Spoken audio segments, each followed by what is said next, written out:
Hi sir. Hi. So nice to have you. உங்கள் recent டேஸாக உங்கள் வீடியோஸ் நாங்கள் இன்ஸ்டாகிராமில் யூடியூப்ல நிறையா நாங்கள் பார்க்குறோம். So just inspiring lot of students and doctors. So we are really happy to have you here sir. Again so இப்போ நம்ம டாபிக்ல போகலாம் சார். ஸோ இப்போ ரீசெண்ட் டேஸாக வந்து லைக் எல்லா பீப்புளுமே லைக் ஒரு டயட் கான்ஷியஸ்னு ஒரு திங்க்குள்ளே வராங்க.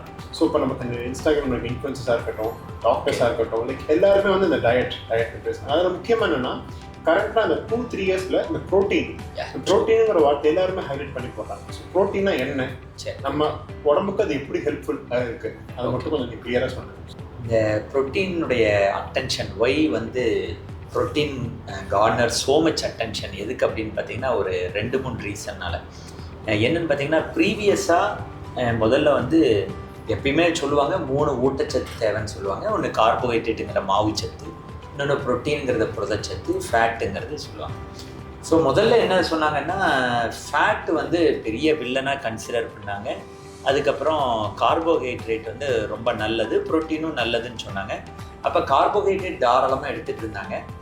ஆனால் ஆஃப் லேட் இந்த ஸ்டடீஸில் என்ன பார்த்தீங்கன்னா இந்த கார்போஹைட்ரேட் தான் நிறைய ஃபேட்டி லிவர் உண்டாகுது, கார்போஹைட்ரேட்னால தான் நிறைய ஹார்ட் ப்ராப்ளம்ஸ்லாம் வருதுன்னு. ஸோ இப்போ ஆஃப் லேட் எல்லா லிட்ரேச்சர் அண்ட் ரிசர்ச் ஸ்டடீஸில் என்ன ஹைலைட் பண்ணுறாங்கன்னா கார்போஹைட்ரேட்டுடைய அளவை குறைங்க, எஸ்பெஷலி ரிஃபைன்டு கார்போஹைட்ரேட்டு, உடனே சுகர் ஏறக்கூடிய அந்த சிம்பிள் சுகர் அல்லது ஃப்ரூட் ஜூஸஸ், அந்த artificial fruit juices, soft drinks, Pepsi, Coca Cola, ஈஸியாக குக்கீஸு, கேக்ஸு. ஸோ இதெல்லாம் பார்த்திங்கன்னா நிறைய ஹார்ட் ப்ராப்ளம் அண்ட் ஒபிசிட்டியும் உண்டாக்குச்சு.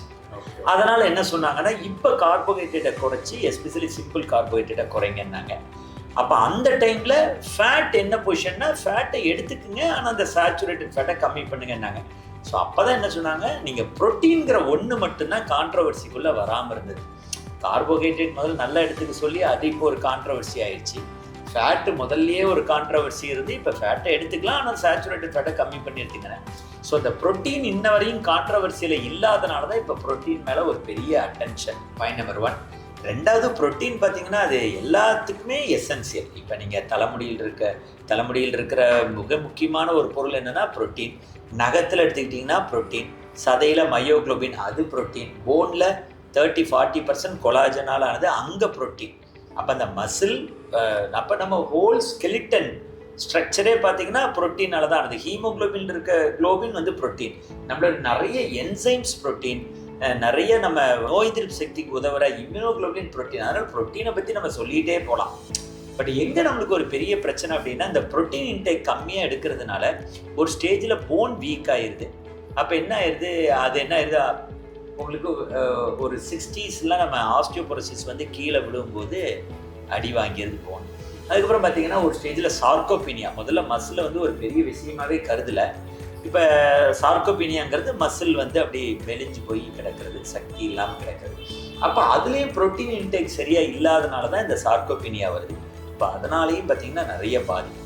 ஸோ இப்போ இப்படி எல்லாமே நம்ம பொதுவாகவே நம்மளுடைய இந்தியன் டயட்டு பாரம்பரியமாக நம்ம எடுக்கிற உணவில் பார்த்தீங்கன்னா பெரிய அளவில் பார்த்தீங்கன்னா இட்லி, சாம்பார், டிஃபன், நைட்டும் ஒரு சப்பாத்தி, சாம்பார் அல்லது ஏதோ ஒரு ஐட்டம். ஸோ ஓவராலாக பார்த்தீங்கன்னா நம்மளுக்கு வந்து புரதச்சத்து அதிகமாக இருக்கிற உணவுப் பொருட்களில் எதுவுமே நம்ம அதிகமாக எடுக்கிறது இல்லை. அதனால் ஒரு நாளைக்கு பார்த்தீங்கன்னா நம்மளுக்கு 1 கிராம் தேவைப்படும்.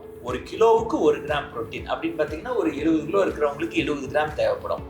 ஆனால் நம்ம எடுக்கிறது பார்த்தீங்கன்னா 20-30 கிராம் எடுக்கிறதுனால தான் நிறைய இந்த மாதிரி பாதிப்புகள் வருதுன்னு கண்டுபிடிச்சி இப்போ இந்த மீடியா அட்டென்ஷன், நிறைய மருத்துவர்களுடைய அறிவுரையினால இப்போ இந்த ப்ரோட்டீன் மேலே எல்லாருடைய கவனமும் திசை திரும்பி இருக்கு. ப்ரோட்டீன் இதுவரையும் எந்த சர்ச்சையிலையும் சிக்கல.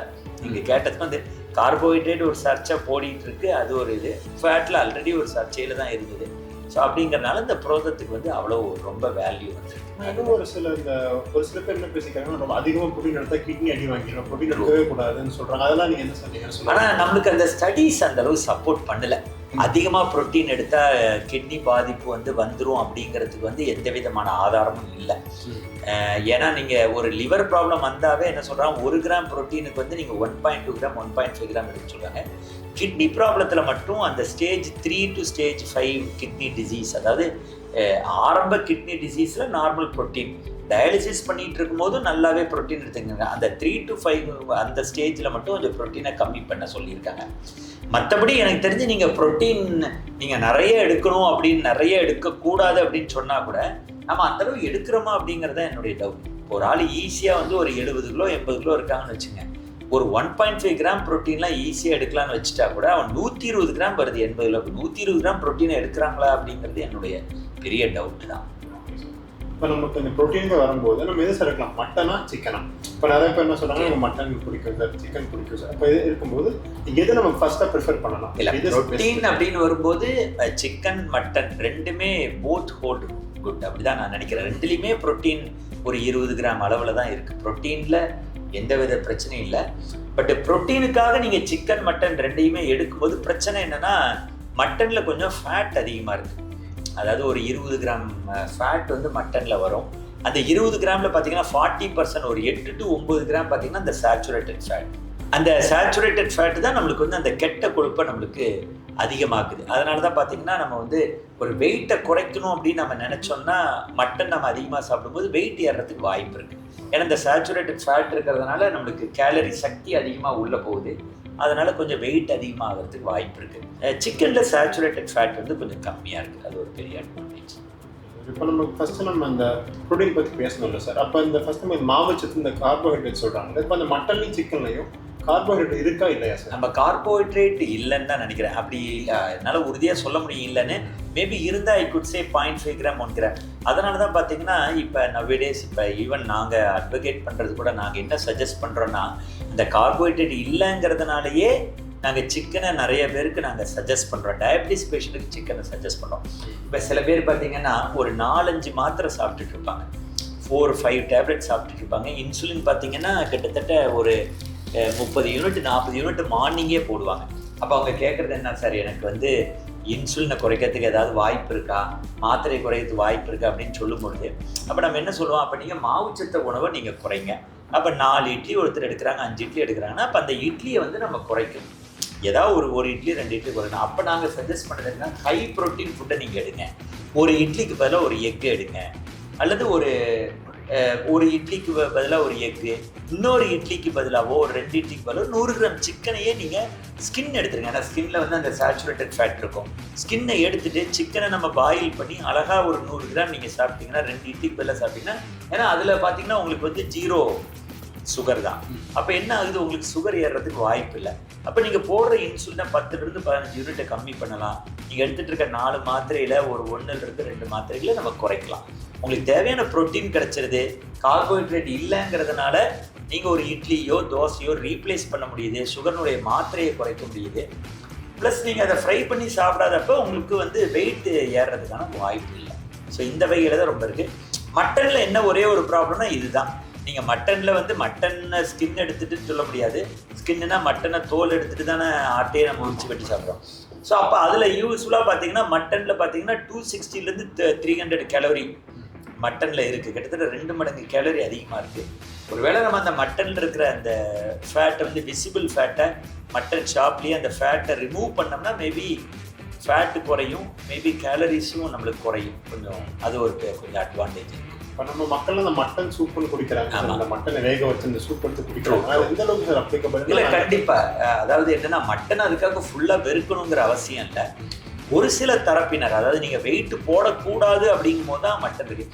பட் நம்மளுக்கு வந்து ஒரு 30s 40sல சின்ன குழந்தைகள் வளரும் பருவத்தில் இருக்கவங்களுக்கு, ஒரு விளையாட்டு வீரர்கள், இப்போ அவங்களாம் நல்ல கேலரியை ஈஸியாக செலவழிப்பாங்க. இப்போ அவங்களுக்குலாம் நம்ம மட்டன் சாப்பிடும் பொழுது நீங்கள் பார்த்தீங்கன்னா நிறைய நம்மளுக்கு அட்வான்டேஜ் இருக்குது.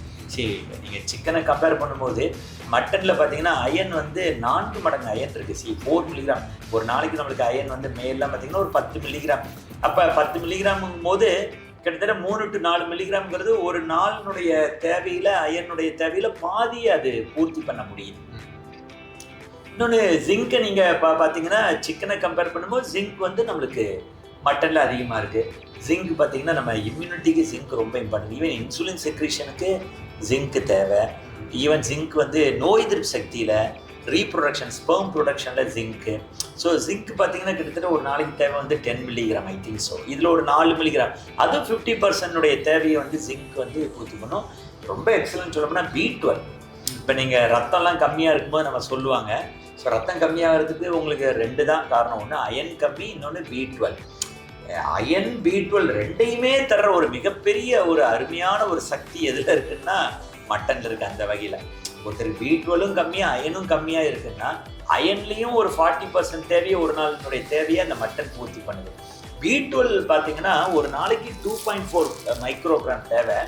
கிட்டத்தட்ட இஃப் ஐ எம் ரைட் ஒரு 2 மைக்ரோகிராமே என்னமோ கிட்டத்தட்ட 100% தேவையை வந்து 100 கிராம் மட்டன் எடுத்துக்கிட்டோம்னா B12 தேவையை பூர்த்தி பண்ணுது. இந்த சிக்கனில் B12 ஒரு 10% தான் கிடைக்கும். அயனுமே பார்த்தீங்கன்னா கொஞ்சம் கம்மியாக தான் இருக்குது. ஸோ அந்த வகையில் பார்த்தீங்கன்னா மட்டன் வந்து scores over chicken. So iron and of course zinc, B12 இதெல்லாம் கம்பேர் பண்ணும்போது மட்டன் ஓஸ்ட். அதனால் மட்டனை முழுமையாக வெறுக்க தேவையில்லை. மாதத்துக்கு ஒரு தடவை இஃப் பாசிபிள் அந்த மட்டனில் கூட அந்த விசிபிள் ஃபேட்டையே மட்டன் ஷாப் ஓனர்கிட்ட அதை ரிமூவ் பண்ணி வாங்கிட்டு அதை ஒரு கிரேவி ஃபார்மில் ஒரு மாட்ரேஷன் லைக் ஒரு நான் சொன்னேன் 100 கிராம் அந்த ஃபேட் எல்லாம் ரிமூவ் பண்ணிட்டீங்கன்னா மட்டனுடைய கேலரி 164 சிக்கன் மாதிரியே வந்துடும். அதே ஒரு 50 கிராம் தான் எடுக்கிறீங்கன்னு வச்சுக்க என்ன ஆயிடுச்சு உங்களுக்கு 160ல் 80 மில்லிகிராம் தான் 80 கேலரிஸ் தான் வருது. ஸோ ஒரு 50 to 100 கிராம் ஆயிலில் போட்டு ஃப்ரை பண்ணாமல் சாப்பிடும்பொழுது மட்டன் ரியலி ஹெல்ப். அதனால் மட்டன் சூப் வந்து ரியலி ஹெல்ப். ஸோ அப்போ நம்ம மட்டன் வந்து ஒரு மாதத்துக்கு ஒரு தடவை எடுத்துக்கலாம். சிக்கன் வந்து நம்ம வாரத்தில் நம்ம டயட்டில் நம்ம டெய்லியுமே யூஸ் பண்ணிக்கலாம். மட்டனுமே பார்த்தீங்கன்னா ஒரு ஒரு ஒரு அத்லெட்ஸு யங் ஒர்க்கிங் பர்சன் ஒரு கேலரி கான்சியஸாக இருப்பாங்க சிலர்லாம்.